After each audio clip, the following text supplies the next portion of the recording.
heard this in 1996 after the Oklahoma City bombing in 95, and then it was declassified 7 years ago that the FBI anti-terror unit was in Oklahoma City, was running a drill, the BATF was there, federal offices everywhere were told to evacuate except for Oklahoma City, Alfred P. Murrah building. And I was even talking to one of my employees whose dad worked at a federal building back in 95. That morning they were told to get out in Dallas. I mean, I already know all this, but, I mean, I've got people that work here that their daddy told them about it. That's WorldNet Daily, Associated Press, Reuters, you name it.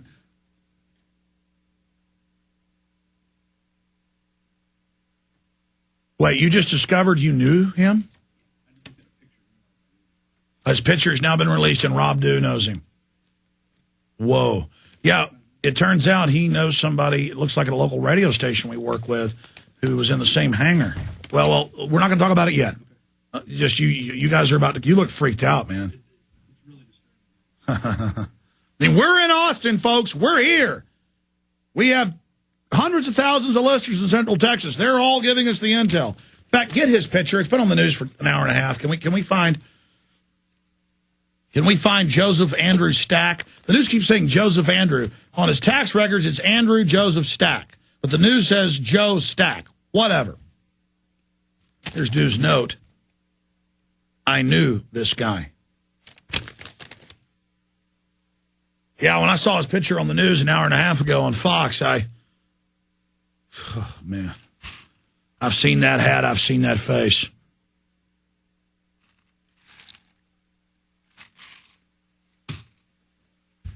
Guys, you know, they got that saying, no rest for the wicked. I don't feel wicked. I feel like a good guy. Why the hell? I was telling my wife, I'm going to take off a few days next week. I'm going to take the kids fishing. My kids beg for me to be home. I just love them. That's him? Is that a photo you have, Dew? Yeah, Dew is a musician in town with several bands. He says he knows this guy. Good God. There he is. Andrew Joseph Stack, known as Joe Stack. Okay. Again, we're live if you just tuned in. Special broadcast, not on the AM and FM dial, global shortwave satellite, just on the Infowars.com audio streams, but tens of thousands listening right now. This will be uploaded to prisonplanet.tv right after we're done. For everybody that wants to archive it, watch the video, listen to the audio, go back over it. Even though this is really dangerous, what we're doing, it's good to be alive. It's good to be on the side of right. It's good to be informed. It's good to be detectives for the people, really investigating what's happening. Source. This is the big breaking news. Source. FBI knew Austin attack was coming. Dallas office dispatched agents yesterday afternoon to be on the ground in Austin. A trusted source has told this office that the FBI knew Austin was going to be attacked today and then dispatched officers from its Dallas headquarters yesterday afternoon to be in place for today's incident. The source claims, and we know this source and they've done good work in the past. That's what's scary. I wish this wasn't true. The source claims a confidential memo was circulated yesterday detailing that a building in Austin was going to be the target of an attack today. He was told this by an informant who works in the Dallas FBI office. Remember, we have informants that gave us the MIAC and Homeland Security reports. People didn't believe that for 4 or 5 days was real. Is it real? Is it real? Folks, you can't believe the intel that comes across. It's oceans of it. I can't even handle it anymore. Vetting it, checking it, just drowning in evidence. We've got FEMA camp construction workers ready to come on. I mean, I just can't. 4 FBI agents hurriedly left the Dallas office yesterday to be ready and on the scene for the aftermath of the incident, according to the informant, who was shaken when he saw events unfolding today and put 2 and 2 together. He called our source this morning. We cannot confirm the accuracy of this claim, but the source is known to us and has no motivation for inventing the story.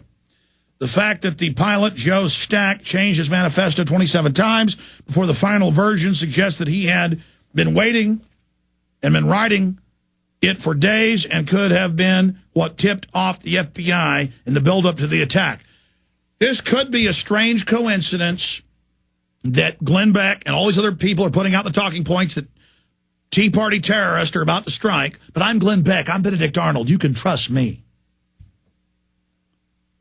It could be it's all a coincidence. It could be that we're wrong. He could just be a lone nut. Could be. Could be. But it's gone from 50-50 that it's a lone nut or a staged event to 75-25, 75 staged, 25 not staged. Pretty soon it'll be 99.9, unfortunately, if this evidence continues to go this way, just like the underwear bomber is.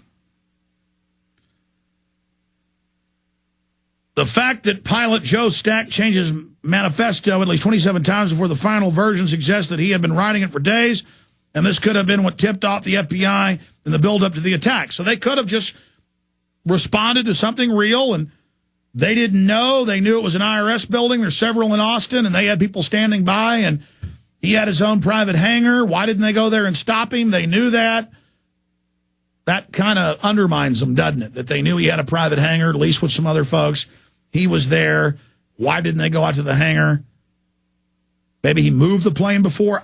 I mean, it just doesn't look good for him. Oh, I'm in a science fiction movie. I'm living in a science fiction Twilight Zone event. I am.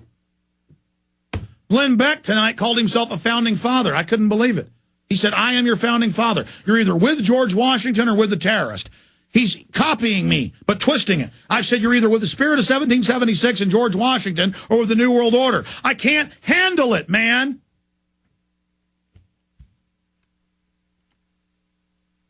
The fact that Joe Stack changed his manifesto at least 27 times before the final version suggests that he had been writing it for days, and this could have been what tipped off the FBI to build up to the attack. The claim dovetails with reports we're receiving from Austin residents. We have their names here. I even know one of them. The FBI were immediately on the scene after the plane crash and were filming both the building and eyewitnesses. Continuing. A separate witness told KXAN News, and we're going to play that in a moment. You have it ready, correct? That there were hazmat. How long is that video?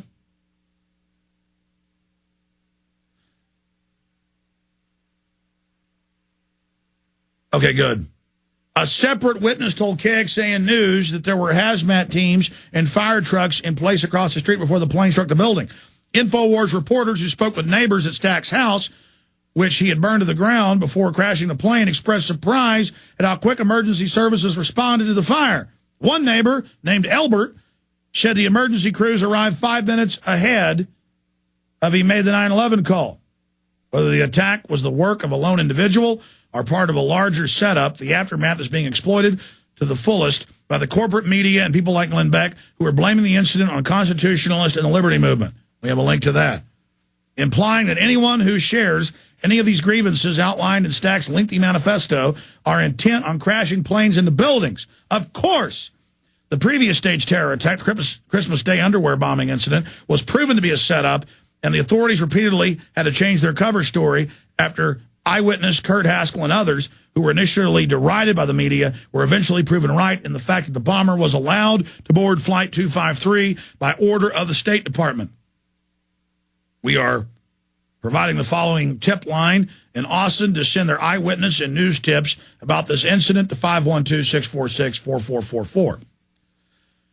All right, I'm going to play a few minutes of the KXAN with them saying the emergency crews were already there. This happened on Oklahoma City. That came out in congressional and state hearings, that they were already parked, ready, there, beforehand, and the BATF showed up seconds after, telling a doctor that stopped, bandaged me up. I was up on the top floor. I'm hurt. The doctor said, hell no.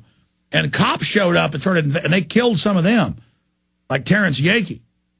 Called his partner and said, feds are following me, and they tortured him to death. These folks don't play games.